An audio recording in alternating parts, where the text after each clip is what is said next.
step by step. Kuanda rin. Sige, go.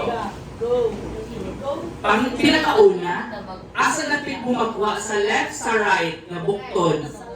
Ano mang sa left? Pabor, dili. Di, tama tayo mong thoughts. Dili kayo sama, gamit or mahako mo na siya madagto ang accurate na measurement sa muscles. Nasabtan? Okay. Kung right-handed, pwede na ito din right-handed. Kung left-handed siya, pwede nga na ito sa pikas. Pero, sakto lang. Sa left hand na punta niya. Sige. Okay, nasabtan? Left ang ato ang point.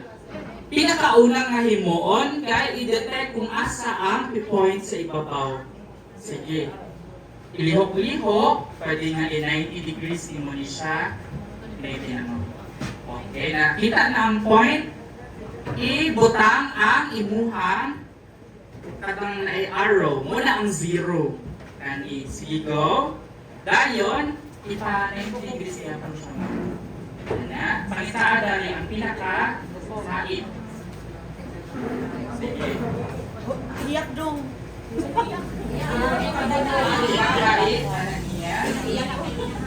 Pila? Pila ka centimeter? 20 point? 21. I-divide into 2. 21 divided by 2. Pila? 10.5. So, mangyara ni ballpen. Pulisa na ito ang 10.5. Sige, ma'am. Pulising 10.5. Okay, very good. Sunod, saan man na? Ibutang kanisiya, dili ninyo dapat makita ninyo nga naana siya sa tunga-tunga. Ipansak sa virgin. Pakita ang virgin. Nakuan, gusto kayo, luwang-luwang na dili sa virgin. Kana sa makipot. Okay, sige go. Ikot. Ayaw buktak kayo. Kanang tama lang. Dahil after nga nakuha niyo i-release. Then final na reading, ayaw nito ulitin yung kanan lang. Kani o kanan lang ang ulit. So, pila? 16.5. 16.5. Okay, 16.5. Unsay ko na? Normal. Okay, very good. Wait lang, lang sa kalayo lang sa anak. Sorry mga kurok. Kanang duol ka dari ka na focus ang ilahang mga naong. Ay, picture mo sa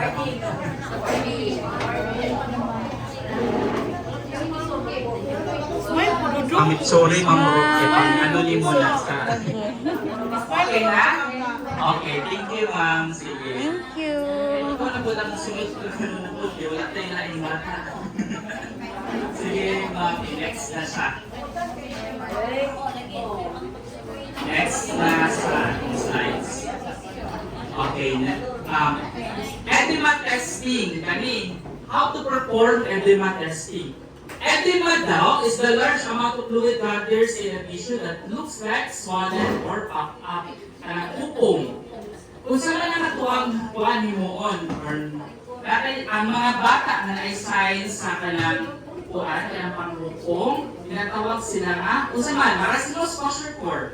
Kwashiorkor. So, bilateral bleeding edema or bilateral edema is the sign of kwashiorkor. Common ni siya sa mga bukid. Ang severe form siya sa malnutrition. These children are high risk of dying and be treated in therapeutic feeding program urgently. Next month. Okay. Testing the edema. Both feet daw, kinahanglan nga islito mo. Apply thumb pressure. Thumb pressure.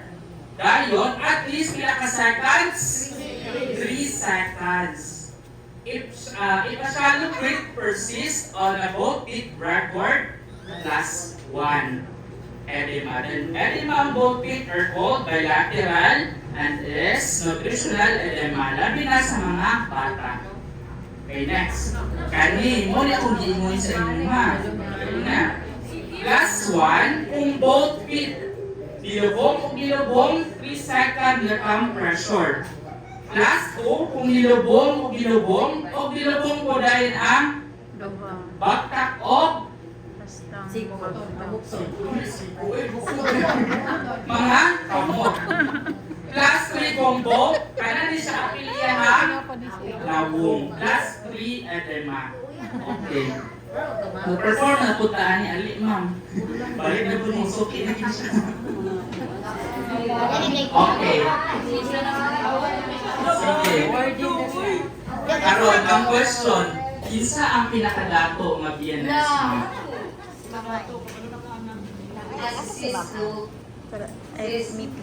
Si Smooth lang. Si Smooth. Dato daw ka sa guma. Oh, yan lang ba yung one day Okay. Ang pressure taas. Okay, baliktad ang bata. Ayon, isa niyon.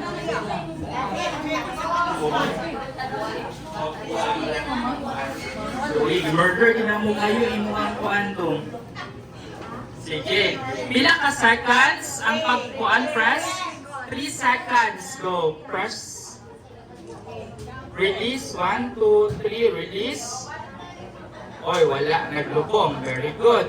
Sunod. So, wala siya +1. Tanawa ang kuhan. Ang iyang pagtak. Press 3 seconds. 1, 2, 3, go. 1, 2, 3. Ay, kusog na po tayo. Wala. Ito mga violin din. Makaya din nga taga-panahon ng business. Eh. Nabisayan Nabisayan na. Dara, sa bukton. Okay, press 1, 2, 3. Release. Wala. Sanawong. Sige, picture. 1, 2, 3, and grabe lagi naman ka. Nakakasukok. Wala. 1, 2, 3, and release. Wala. Okay, so, unsay pasabot? Alright.